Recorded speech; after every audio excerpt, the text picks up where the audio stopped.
United States is with $29,000 billion. That means we are with 4,000, let us say 3,900 or 4,000, let us say, and we have to reach 30,000 in order to become Viksit Bharat. Because we are thinking of becoming economic power or whatever, or Viksit Bharat in terms of everything. Of course, when you want to become, you want to prove that you are bigger, you have to be economically strong. So we have to make sure that our economy grows to that extent. To what extent? Multi-folds, like from 4,000 to 32,000. Let us say in the year 2047, we reach from 4,000 to 30,000.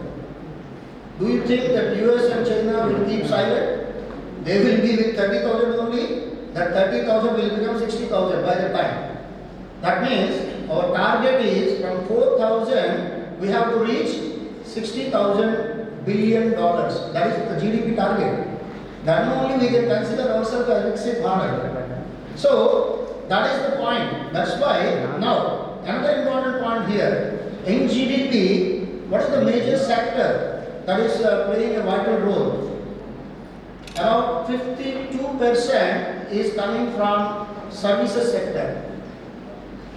And from industry sector is about 18%. And from agriculture and other allied sectors, it is nearly about 70%. 27% from industry and 70% from the agriculture and allied sectors. So, another important point here is if you consider the GDP from sectors, either from urban and rural sectors.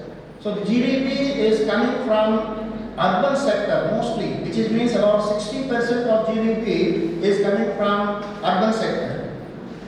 So now we know why this topic for Viksit Bharat 2047. Because we need to improve or increase the GDP from rural to make sure that we reach this target of 60,000 billion or whatever, this target by 2047. Because we know that we are doing good. And all of us know. In the morning also we were hearing also from the Vice President, the Honorable Pro-Chancellor. He is also talking about this.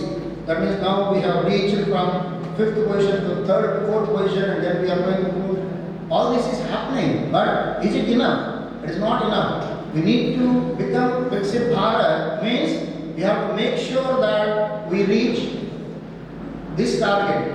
In order to reach that, we have to capture from rural sector, because all of us know 70% of Indian population is in rural India.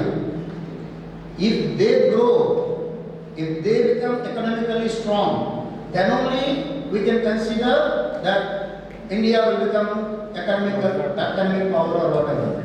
Because it is happening with the so-called China or US or Japan, where exactly there is no difference between the rural GDP and urban GDP.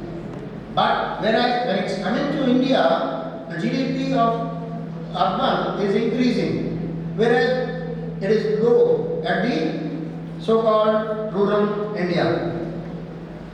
So when it comes to how to increase, forget about increasing. But first of all, we must know what are the problems or so-called challenges at the rural India. When you when you consider about the rural India challenges, the biggest challenge is financial inequality.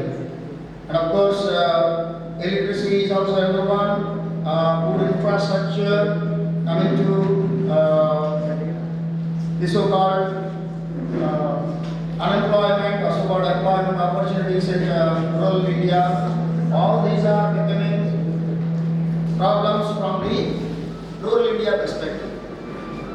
So, in order to transform the rural livelihoods, we should leverage traditional indigenous knowledge and grassroots innovations by strengthening traditional economic sectors like weaving, fishing, pottery, agriculture, rural artisanship, by focusing on appropriate technologies, handicrafts, rural energy systems, etc., etc.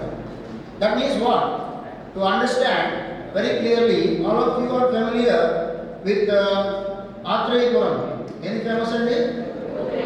Yeah, the Putareku, all of us know here. But if that Putareku is going to be purchased by somebody in US with $10, our GDP will increase.